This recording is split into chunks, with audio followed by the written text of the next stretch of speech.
Ultimamente, tenho recebido muitos comentários que basicamente fazem a mesma pergunta, que é: por que os escudos não eram geralmente usados pelos exércitos do século XVIII?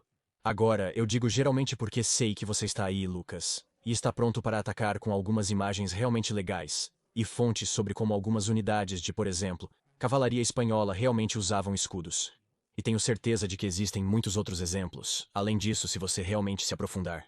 Afinal, o mundo é um lugar muito grande.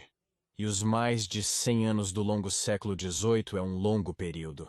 Sempre existem exceções, mas, na maioria das vezes, a infantaria europeia, no estilo europeu, deste período de tempo, não estava carregando nenhum tipo de cobertura portátil, apesar de haver uma série de cenários diferentes que as pessoas me apresentaram, onde eles sentem que seriam úteis, e esse é o tópico específico que vou abordar neste vídeo. Por que os escudos não foram usados? Foi porque os líderes militares da época não estavam cientes de seus potenciais benefícios? Talvez eles estivessem irritados com a perspectiva desonrosa de se abrigar dessa maneira. Ou talvez houvesse considerações mais práticas em jogo. Jogar.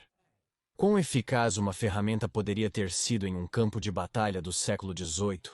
Vamos começar falando sobre penetração. É possível que um escudo pare uma bala de mosquete? E isso vai depender muito de uma série de diferentes fatores. O tamanho da bola, a distância em que foi disparada e, claro, o ângulo em que atinge o escudo e provavelmente, sabe, toneladas de outras coisas, todas envolvendo, sabe, grandes números e física e tudo isso, que eu nem consigo compreender com minha educação em artes liberais. Mas o que eu sei é que havia armaduras durante esse período que eram à prova de tiros de mosquete, geralmente na forma de couraças de cavalaria pesada. Agora, obviamente, eles não parariam nada disparado de, digamos, um canhão, mesmo que sejam apenas rodadas menores como tiros de canister ou o que seja. E provavelmente teriam dificuldade contra uma bola de mosquete de 70 calibres disparada a 10 jardas. Mas eu não sei, talvez um tiro de pistola ou um mosquete que foi disparado, sabe? A 1 ou 2 centenas de jardas de distância. Bem, agora há uma chance bastante sólida de que essa armadura possa desviar o golpe, ou até mesmo absorver-lo completamente, deixando a pessoa que a usa mais ou menos ilesa, talvez com alguns hematomas. Então, por que não levar essa mesma lógica adiante para fazer um escudo de ferro? Ou só como uma força semelhante a essas couraças, talvez com um forte suporte de madeira para reforçá-lo e torná-lo mais forte, sabe? Seja lá como for a ciência e a metalurgia e blá blá blá. Por que não levar essa mesma lógica e fazer algo como um escudo para as tropas? Fazê-los, sabe, do tamanho de um antigo escutum romano, mais ou menos do tamanho da pessoa que o carrega. Ou uma comparação ainda melhor, talvez seja como um escudo antidistúrbios moderno. Então a primeira linha pode se ajoelhar, formar uma grande muralha de escudos indo por todo o caminho, atrás da qual os mosqueteiros, sabe, de pé atrás desse escudo, podem aparecer, dar o seu tiro, e então se ajoelhar quando estiverem recarregando. Agora, claro, esse escudo vai ser muito pesado, e não é como se eles fossem invulneráveis também, mas isso poderia salvar muitas vidas, não poderia? Dar a essas unidades de infantaria, que de outra forma estariam totalmente expostas apenas paradas ali no aberto, algum nível de proteção e mantê-las lutando por mais tempo, certo? Bem, não exatamente. Por mais legal que seja essa imagem mental de uma muralha de escudos romanos com mosqueteiros atrás dela, por mais convincente que pareça a ideia, existem vários fatores atenuantes que impediriam que ela se tornasse uma doutrina militar prática durante o século XVIII. E a maioria deles, eu acho, pode ser dividida em 2 categorias, sendo táticas e, claro, logísticas. Começaremos primeiro olhando para as limitações táticas. Para começar, um soldado com um mosquete não pode manejar efetivamente um escudo de qualquer tamanho útil, ou mesmo realmente encontrar tempo para usá-lo. Como você pode ver, um mosquete é uma arma de fogo bastante longa e um tanto pesada. Você pode ignorar a papoula ali, mas tem essa trava saindo do lado e também é muito afiada. Você não quer se dar uma cicatriz como eu fiz uma vez ao tocá-la de maneira errada. E independentemente do sistema de perfuração que você está usando, o carregamento real e o disparo de um mosquete é uma coisa muito completa. Sempre vai exigir ambas as mãos e algum nível de movimento do corpo indo de uma direção para outra enquanto você está manuseando a arma. Coisas assim. Você precisa de espaço aberto para fazer isso. E não há oportunidade para você estar segurando um escudo à sua frente. Sabe, se você está tentando, sabe, segurar um escudo à sua frente, o que por acaso vai atrapalhar. Então seja mais como em um ângulo enquanto também tenta carregá-lo. Isso não vai funcionar. Também não seria bom. Combate corpo a corpo, a mosquete é mais difícil de manusear se comparada a uma lança. Não é tão bem equilibrado ou moldado para combate corpo a corpo. Talvez você segure de cabeça para baixo, você pode conseguir um tipo de pegada assim, sabe? Algo assim. Mas mesmo assim você vai ter dificuldade em realmente manobrá-lo para transformá-lo. Não é uma lança. Você não vai conseguir nenhum tipo de, sabe, ação legal, ao estilo hoplita com um mosquete e um escudo. Então, para fazer isso funcionar, provavelmente você vai precisar de uma divisão de trabalho. Sua primeira linha será a que carregará os escudos. Eles vão se ajoelhar para formar novamente uma grande muralha de escudos, enquanto as fileiras traseiras se escondem atrás dessa parede e aparecem para, bang, trocar tiros antes de voltar para baixo. Talvez estou sem fôlego de tanto me mover. Agora, você pode equipar os homens na muralha de escudos com pistolas ou lanças para aumento da ofensividade. Assim, terá uma cobertura móvel com uma vantagem adicional contra a cavalaria inimiga e tropas de combate corpo a corpo. Na verdade, não exatamente. Logo de cara, ao fazer isso, você está sacrificando de 1/4 até metade do potencial de fogo da sua unidade, dependendo de quantas fileiras a formação tem. Obviamente, se os portadores de escudos tiverem pistolas, eles poderiam agir à distância. Contudo, o poder de fogo, a capacidade de parada e o alcance da pistola seriam drasticamente reduzidos. Agora, você também pode dizer, em vez de tirar mosquetes da primeira fileira, você está adicionando uma fileira adicional à unidade de infantaria que já existe. Assim, você não está perdendo nenhum poder de fogo. Está apenas adicionando força à unidade, mas então você está apenas tornando as unidades em si muito maiores, e está tirando homens de outros papéis potencialmente mais importantes. Independentemente de como você quer interpretar, vai ser, se você está fazendo esse tipo de coisa, uma parte significativa do exército que está empregada com a função primária de ser um escudeiro sobre um mosqueteiro, ou qualquer outra coisa. E, claro, talvez inicialmente esses escudos realmente ajudem a unidade a manter sua posição.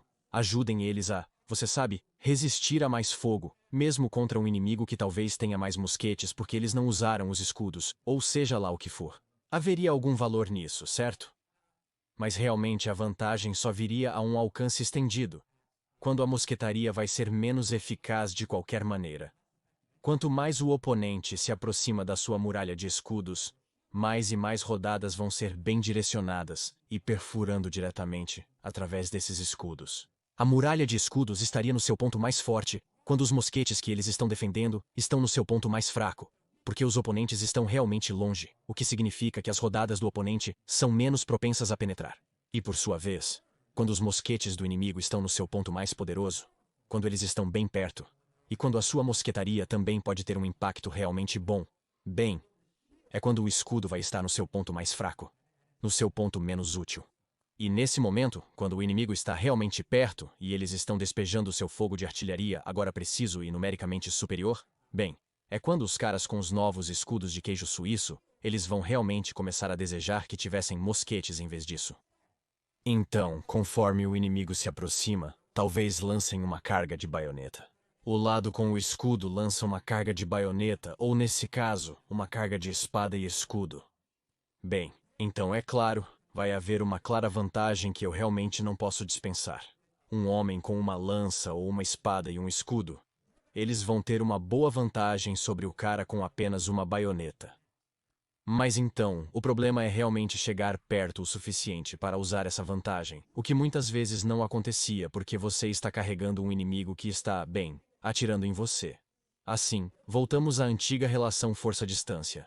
E também há o fato de que, para um homem ser capaz de manejar um escudo com agilidade suficiente em, você sabe, combate corpo a corpo, eu não tenho ideia do que estou fazendo.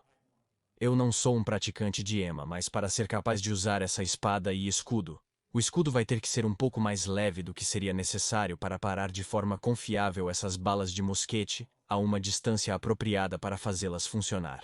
Quanto melhor a combinação de espada e escudo for para lutar contra as baionetas, novamente, mais fraca ela vai ficar para bloquear o projétil, que é suposto ser a função original dela. E isso supondo que eles poderiam até mesmo parar os projéteis de forma confiável para começar. E então temos a cavalaria.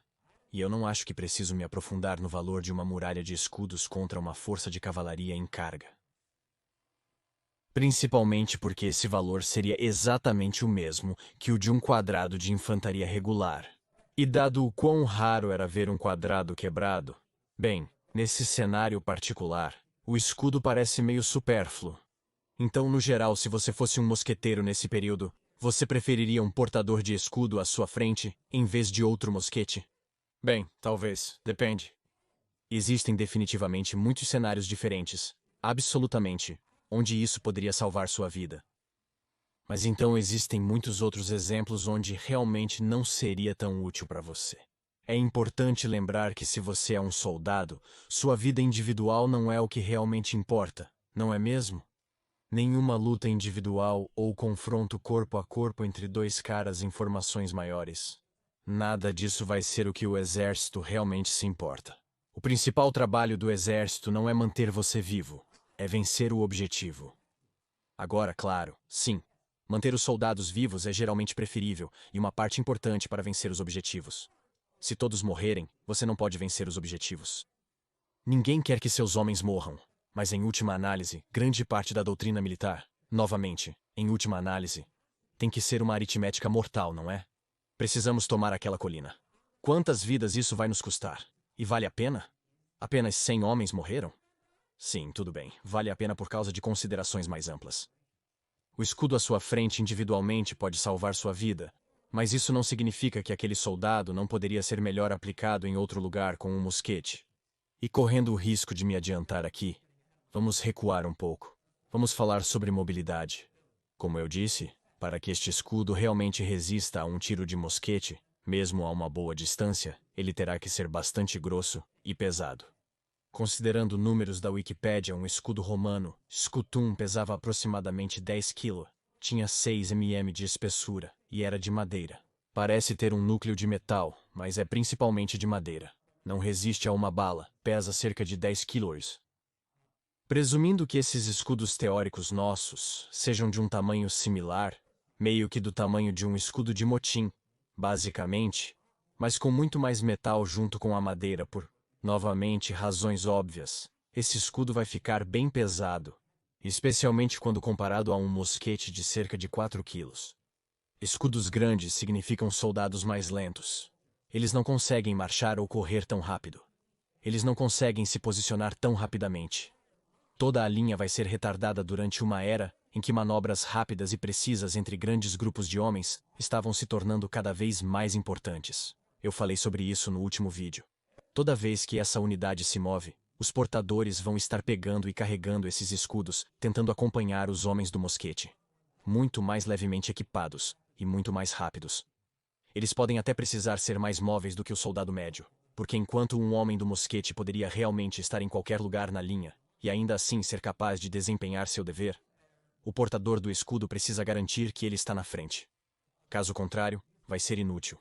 E isso também não diz nada sobre quão forte um homem teria que ser, não apenas para carregar o escudo o dia todo durante a batalha, mas para realmente usá-lo. Pense nisso dessa maneira. Eles estão segurando este escudo de metal de 20, 30, quantas libras forem, e estão ajoelhados, se apoiando nele, certo? Quando o adversário atira a 50, 30 jardas, as lutas podem ficar bem próximas. Mosquetes são mais precisos do que se pensa. Pode ocorrer de longe, mas se eles se aproximam, a precisão aumenta, mesmo que alguns tiros ultrapassem o escudo e acertem alvos. Imagine a força dos tiros que atravessam o escudo, independentemente de sua eficácia ou da distância do inimigo. Seywards consegue parar muitos desses tiros. Imagine 2, 5, 10, 70 balas de mosquete de calibre batendo neste escudo, e apenas se alojando nele. A pura força cinética pode ser suficiente para derrubar o homem imediatamente, expondo novamente a linha a mais fogo. E isso sem falar de como cada rodada que consegue passar, que novamente a curta distância vai ser como muitas delas. Cada rodada que consegue passar não só vai representar uma bala de mosquete, mas vai ser um chuveiro de lascas de madeira e metal também. Pensem como você sabe que a maioria das baixas em combates baseados em navios não era do canhão, era das lascas que esses canhões causavam. Não era um momento divertido e porque a unidade portadora do escudo provavelmente vai se mover muito mais lentamente. E como seu exército dedicou uma parte significativa de sua mão de obra para fornecer essa proteção, em vez de separá-los em unidades próprias, onde eles poderiam fornecer fogo de apoio eles mesmos, você também está sujeito a ser flanqueado. E para ser justo, independentemente do que acontece em um campo de batalha do século XVIII, você sempre estará sujeito a ser flanqueado, porque grande parte da guerra durante o longo século XVIII foi baseada nesses tipos de princípios. Ao longo do tempo, os exércitos não só estão crescendo, como também se tornando mais profissionais, com ênfase na velocidade, manobrabilidade, penetração em linhas inimigas, virada de flancos e fogo de enfilada. Ressalto a virada de flancos por sua grande importância. A guerra linear não é apenas dois lados se alinhando e se revezando atirando um no outro. É um assunto altamente móvel. E isso significa que se você quer que seus escudos continuem protegendo você contra essas complicações inevitáveis, você vai precisar de ainda mais dos seus homens usando-os para proteger os flancos, talvez até a retaguarda. Isso significa mais peso, menos poder de fogo e menos flexibilidade. E o mesmo se aplica a quase todas as formas de cobertura e fortificação. Por que os exércitos não adotaram a guerra de trincheiras nesse período? Se vão lutar em linhas, por que não cavar antes de lutar, certo? Por que não, sabe, sempre usar gabiões, fascines e cavalos de frisa? Bem, em todos esses casos, eles usaram. Eles usaram essas coisas, mas apenas quando fazia sentido fazê-lo.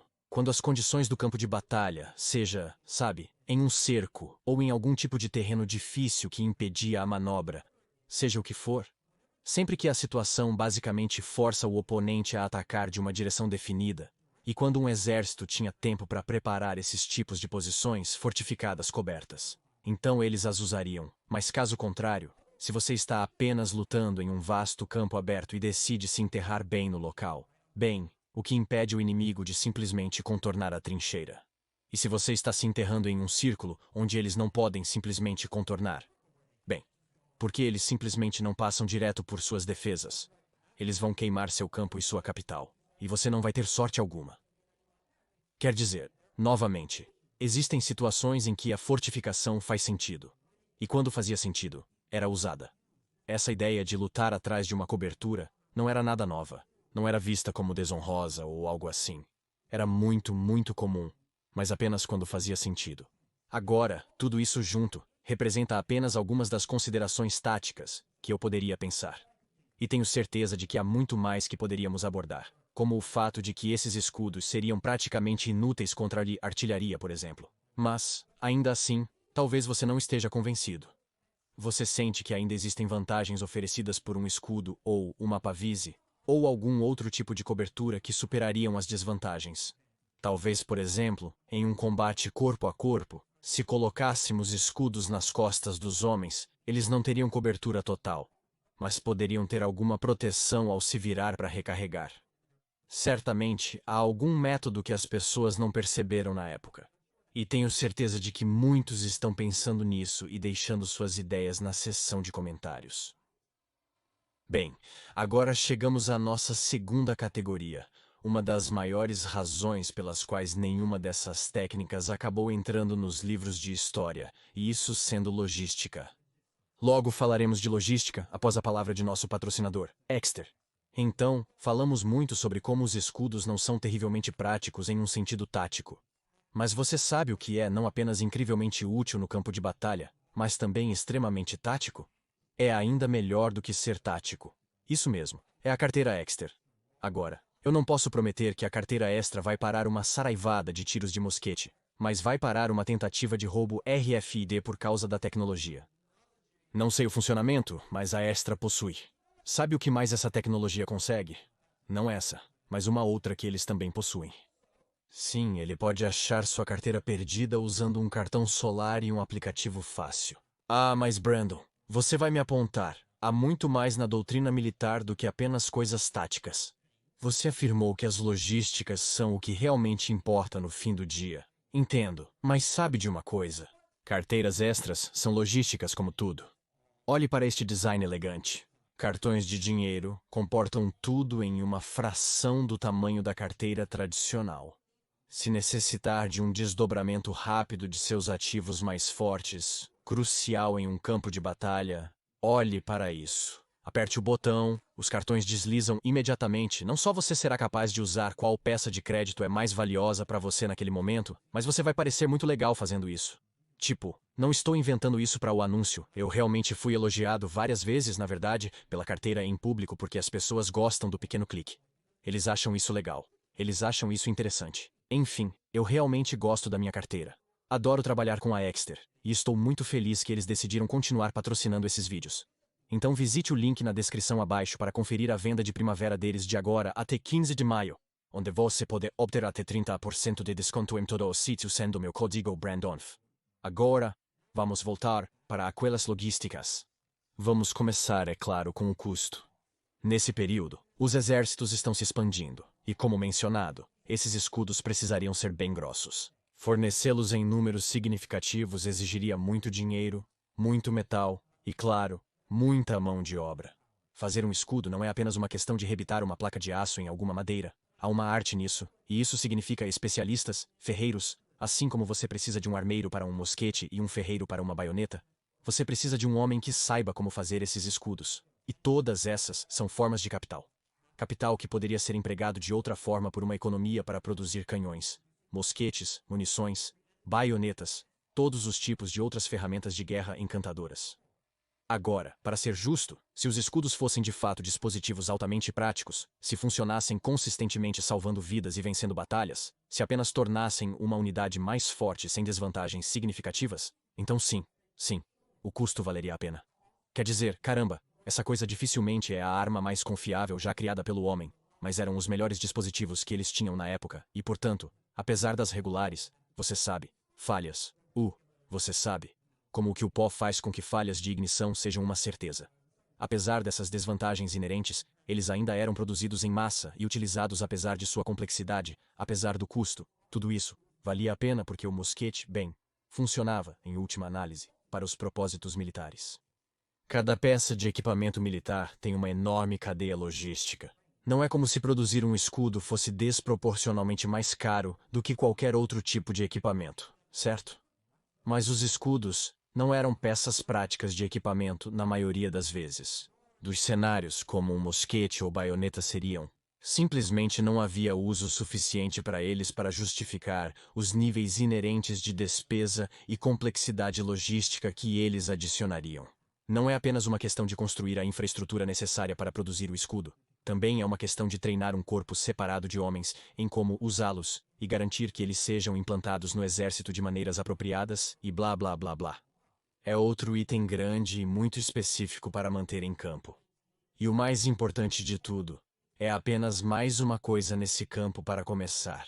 Um escudo pesado significa um fardo pesado para os homens ou os animais, os carrinhos, seja o que for, que tem que carregá-los. Isso significa um trem de suprimentos mais longo. Significa maior pressão nas redes logísticas. Como é, esses soldados eram frequentemente incrivelmente sobrecarregados com a quantidade de equipamentos que tinham que carregar. Suas mochilas, você sabe, com roupas extras e itens pessoais e coisas do tipo, você sabe, cobertores e casacos pesados, suas mochilas, quaisquer armas que eles teriam com eles, bem como certas peças de kit e equipamentos que eram compartilhados entre os homens como chaleiras, ou se um soldado tinha uma bandeja como se ele fosse o alfaiate, ou sapateiro do regimento, seja lá o que for. Ele tem que carregar as ferramentas de seu ofício, todas essas coisas diferentes. E então, além dessas cargas já muito pesadas que os homens estão carregando, adicionar um grande e pesado escudo de metal nas costas, junto com tudo isso. Não sei como ele carregaria isso com a mochila.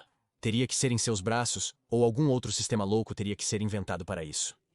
Você sabe como é? Existem muitos exemplos de homens simplesmente abandonando equipamentos, até mesmo equipamentos vitais às vezes, à beira da estrada porque eles não podiam fisicamente carregar o peso extra quando uma campanha fica difícil. Novamente, se esses escudos fossem um equipamento realmente útil e muito importante, como os mosquetes, as baionetas e tal, então o custo inerente de adicionar um pedaço tão pesado de kit poderia ser justificado. Carrinhos especiais poderiam ser montados para serem puxados pelos homens. Várias pequenas inovações que poderiam ter tornado eles mais leves. Talvez você sabe diferentes tipos de mochilas para caber em cima desses escudos, na marcha qualquer coisa. Qualquer número de coisas. Se você pode imaginar, você sabe, é uma possibilidade. Eu acho que é o que eu quero dizer. Mas, os escudos não eram isso. Eles não eram tão úteis. Ou melhor, se tivessem sido feitos, não teriam sido terrivelmente úteis. E por causa disso, não valeria a pena carregá-los, não importa que tipo de sistema sofisticado pudesse ser derivado para fazer isso acontecer. No final das contas, é o mesmo argumento que fiz no meu vídeo sobre arcos longos versus mosquetes que, com certeza, provavelmente existem todos os tipos de exemplos incríveis que podemos pensar, onde um destacamento de portadores de escudos seria exatamente o que era necessário. Seria, você sabe, perfeito para qualquer cenário dado. Mas apesar disso, haverá inúmeros outros cenários onde os escudos são medíocres na melhor das hipóteses, e até mesmo um fardo na pior das hipóteses. E em geral, acho que sempre que nós, como estudantes de história, pensamos em algo que parece ser melhor do que o que foi realmente feito, bem, em vez de apenas supor que sabemos o melhor, e você sabe, tentando pensar em por que eles eram muito estúpidos para chegar a essa ideia genial que fizemos, e o que não precisamos nos perguntar, por que as coisas eram do jeito que eram. Você sabe, especialmente, história militar com perguntas como esta, quando exércitos lutavam ativamente contra oponentes que podem ter usado as técnicas em questão. Eles lutaram contra exércitos portadores de escudos no século XVIII, em algum momento ou outro. E especialmente você sabe mesmo quando esses exércitos estão saindo de uma tradição europeia que tinha esses elementos que tinham escudos e tal no passado, e depois os abandonaram, não é como se isso fosse uma quantidade desconhecida na Europa. Não é como, você sabe, ninguém pensou na ideia de um escudo. A ideia estava por aí, então por que não foi levada adiante? Acredito muito, muito fortemente que nenhuma pessoa moderna, desde o mais inteligente e bem lido dos historiadores militares, que certamente não sou, até o mais experiente e taticamente, você sabe, veterano militar de mente, do qual estou ainda mais longe, não importa quem você seja, nenhuma dessas pessoas vai saber melhor do que a experiência coletiva e conhecimento de mais de 100 anos de experiência militar. Você sabe, de praticantes e teóricos, tanto historicamente falando. Você sabe, sim, com certeza, podemos apontar inúmeras pequenas falhas de oficiais individuais. Oh bem, se o tenente Jacobson tivesse ido para a esquerda em vez de para a direita, ele teria salvado o dia? Blá blá blá blá blá blá. Sim, com certeza.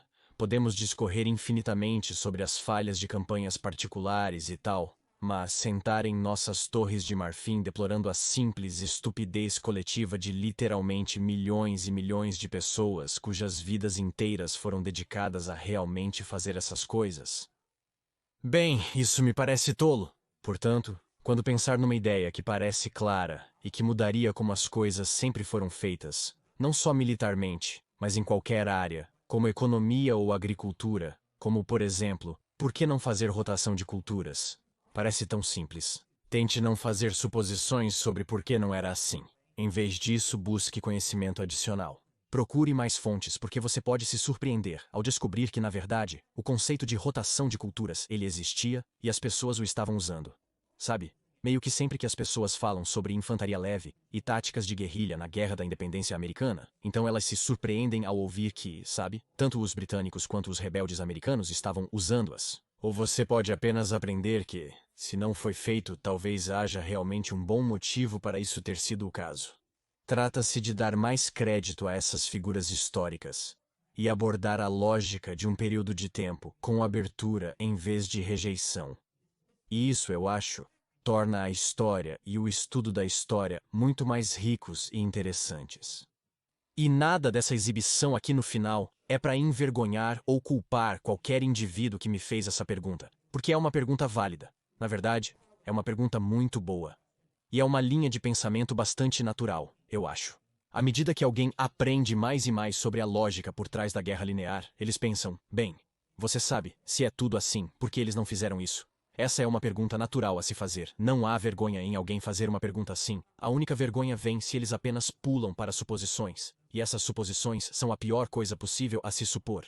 Você sabe como eu fico. Eu gosto do meu palanque. Eu gosto de tagarelar. É assim que funciona no final do dia. O ponto é continuar aprendendo, continuar lendo. As fontes primárias são especialmente importantes, e você encontrará um monte de fontes primárias fornecidas gratuitamente no meu site, nativoac.org. Blá blá blá blá. Este vídeo já durou muito tempo, mas agradeço a todos por assistirem, e especialmente a esta lista absolutamente fantástica de pessoas maravilhosas que você está vendo rolar diante de você agora. O que faz desses indivíduos tão incríveis? Bem, o fato de eles apoiarem meu conteúdo diretamente no Patreon e realmente tornaram este vídeo possível. Sem eles, eu não poderia pagar meu aluguel, que já é difícil agora. Se quiser me apoiar, visite meu Patreon. Para assistir a vídeos antecipadamente, sem gastos e me apoiando, use o Recast. Basta assistir a um anúncio. Ele rende mais que o YouTube, com menos anúncios e sem mensagem de patrocínio. De qualquer forma, muito obrigado pelo seu apoio. E até a próxima vez, meu querido espectador. Eu sou e continuarei sendo seu mais humilde e obediente servo.